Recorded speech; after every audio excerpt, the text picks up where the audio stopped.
Sunday ആയിട്ട് എന്താണ് എല്ലാവർക്കും പരിപാടി? ഞങ്ങൾക്ക് സൺഡേ ആയിട്ട് ഞാനാണെങ്കിൽ സ്ട്രക്കായി പോയിരിക്കുന്ന ദിവസം കേട്ടോ. തിരുവനന്തപുരത്താണ്, ട്രിവാൻഡ്രം മെഡിക്കൽ കോളേജിൽ ഇരിക്കുക കേട്ടോ.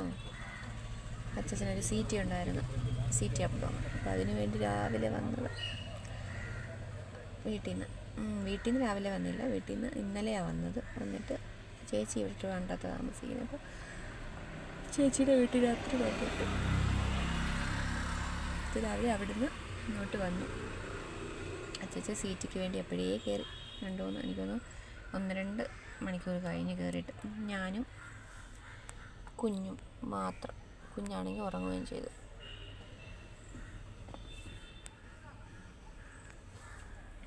ഞാനിങ്ങനെ വണ്ടിയിലിരിക്കും, ഇടയ്ക്ക് വെളിയിലോട്ട് പോകും, പിന്നെയും വണ്ടി വന്നിരിക്കും, ഇങ്ങനെ ഇരിക്കുകയാണ്. നമ്മുടെ കൂടെ ആരെങ്കിലും ഒരാളും കൂടെ ഉണ്ടെങ്കിൽ നമുക്ക് കാര്യം പറഞ്ഞൊക്കെ ഇരിക്കാം. ഇതാകപ്പാടെ ബോറടി. ആദ്യമായിട്ടാണെന്ന് തോന്നും ഇങ്ങനെ ഇത്രയ്ക്കങ്ങ് ബോറടിച്ചിരിക്കുന്നത്. ജോക്കുട്ടം ഉണ്ടായിരുന്ന എനിക്ക് തോന്നുന്നു ഇത്രയും ബോറടിയൊന്നും വരത്തില്ലായിരുന്നു. കാരണം അവനിങ്ങനെ ചിലപ്പോഴാന്ന് കാര്യം പറഞ്ഞുകൊണ്ടിരിക്കും.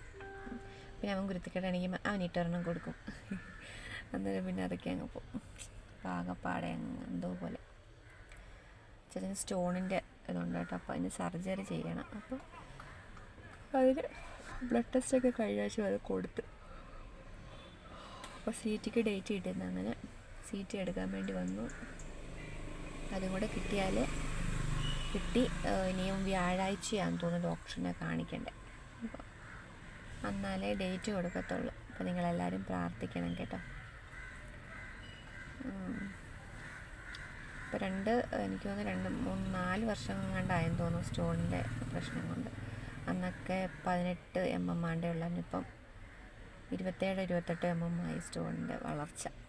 നമുക്കൊരു വീട് പണിയാനുള്ള കല്ലായിട്ടുണ്ടെന്ന് തോന്നുന്നു. ഇനിയിപ്പം അതെടുത്ത് കളയാതിരിക്കാൻ പറ്റത്തില്ല. കാരണം എടുത്ത് കളഞ്ഞില്ലെങ്കിൽ അത് കിഡ്നിക്ക് ഭയങ്കരമായിട്ട് ബാധിക്കുമെന്ന് പറയും. അപ്പം നമുക്ക് എടുത്ത് കളഞ്ഞല്ലേ പറ്റൂ. നമ്മുടെ അവസ്ഥ നമുക്കല്ലേ അറിയത്തുള്ളൂ. അങ്ങനെ നിങ്ങളെല്ലാവരും പ്രാർത്ഥിക്കണം കേട്ടോ. പിന്നെ എൻ്റെ ചാനലൊക്കെ ഒന്ന് സബ്സ്ക്രൈബ് ചെയ്ത് സഹായിക്കണേ. നിങ്ങളുടെയൊക്കെ സപ്പോർട്ട് വേണം മുന്നോട്ട് പോകാൻ. അപ്പം ഞാൻ മെയിനായിട്ട് ചാനൽ തുടങ്ങാനൊക്കെ കാരണം എന്ന് പറഞ്ഞാൽ വരുമാനം എന്ന് ഉദ്ദേശിച്ചാണ്. നമുക്ക് അതിൻ്റെ മെയിൻ റീസൺ എന്ന് പറഞ്ഞാൽ ഇതാണ്. അച്ചാച്ചൻ്റെ സ്റ്റോൺ വെച്ച് ഇത് തന്നെയാണ്. നമുക്കതെങ്ങനെയെങ്കിലും എടുത്ത് കളയണം. ഇപ്പോൾ നമ്മൾ പെട്ടെന്ന് ഇങ്ങനെ എടുക്കും എന്നുള്ള ഇതൊന്നും ഇല്ലായിരുന്നു. എങ്ങനെയെങ്കിലും കുറച്ച് നമ്മുടെ കയ്യിൽ സാമ്പത്തികമായിട്ടൊന്നും ഇല്ലാത്തതുകൊണ്ട് നമ്മളിങ്ങനെ അതിങ്ങനെ ഇത്രയും വർഷം ഇങ്ങനെ തള്ളി ഇങ്ങനെ കൊണ്ടുപോയിക്കൊണ്ടിരുന്നത്. ഇനിയിപ്പം കളയാതിരിക്കാൻ പറ്റത്തില്ല. മനുഷ്യൻ്റെ ജീവനല്ലേ നമുക്ക് വലുത്. അപ്പോൾ എങ്ങനെയെങ്കിലും ദൈവം അതിനൊക്കെ വഴി കാണിച്ച് തരുമായിരിക്കുമല്ലോ. അപ്പോൾ ഞാൻ മെയിനായിട്ട് ചാനലൊക്കെ തുടങ്ങാൻ കാരണം അതുകൊണ്ട് തന്നെ കേട്ടോ. ഇത് ഒരു വഴി തുറക്കുമല്ലോ എന്ന് വിചാരിച്ചൊക്കെയാണ്. പക്ഷേ ഇപ്പം തുടങ്ങിയിട്ട് തന്നെ എനിക്ക് തോന്നുന്നു 5 മാസമായി കാണും. പക്ഷേ ആയിരിക്കും സബ്സ്ക്രൈബേഴ്സ് പോലും കൂടുന്നില്ല. പറഞ്ഞാൽ ഇപ്പോൾ ഓൾറെഡി 520 സബ്സ്ക്രൈബേഴ്സ് അത്രയാണ് കേട്ടോ. പിന്നെ വാച്ച് അവർ കൂടണം. നമുക്കെന്ന് പറഞ്ഞാൽ 1000 സബ്സ്ക്രൈബേഴ്സും പിന്നെ 4000 വാച്ച് അവേഴ്സും ഉണ്ടെങ്കിൽ നമ്മൾ മോണിറ്റൈസേഷൻ ആവത്തുള്ളല്ലോ. ഞാൻ കൊടുക്കുന്നത്.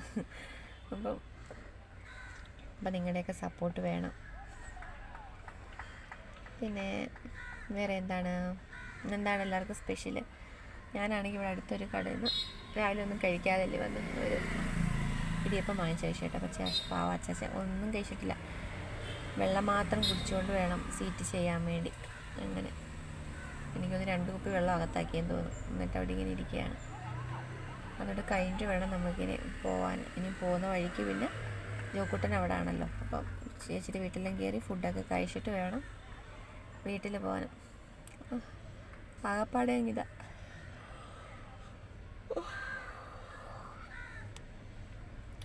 ചുമ്മാതിരുന്നിങ്ങനെ ബോറടിച്ചിരുന്ന് ഫോണിലെ ചാർജും തീരാറായി. അപ്പോൾ വിചാരിച്ച് എന്തെങ്കിലുമൊക്കെ ഇങ്ങനെ ചുമ്മാ പറഞ്ഞുകൊണ്ടിരിക്കാമെന്ന് വിചാരിച്ചു. അങ്ങനെ വന്നതാട്ടോ. പിന്നെ വേറെ എന്താണ്? അപ്പോൾ ഇത്രയൊക്കെ ഉള്ളൂ. നിങ്ങളൊക്കെ ഒന്ന് സപ്പോർട്ട് ചെയ്യുക. വീണ്ടും ഞാൻ നിങ്ങളോടൊക്കെ പറയാം കേട്ടോ. അപ്പം അച്ചാച്ചന് വേണ്ടി പ്രാർത്ഥിക്കണേ. എത്രയും വേഗം സ്റ്റോണ് അത് സർജറി ചെയ്ത് എത്രയും വേഗം അതൊക്കെ നീക്കണം. എന്നാൽ മാത്രമേ ഞങ്ങൾക്ക് സമാധാനമാകത്തുള്ളൂ. അങ്ങനെയൊക്കെ ഇരിക്കുകയാണ്. അപ്പോൾ ഇത്രയൊക്കെ ഉള്ളൂ. Okay, by.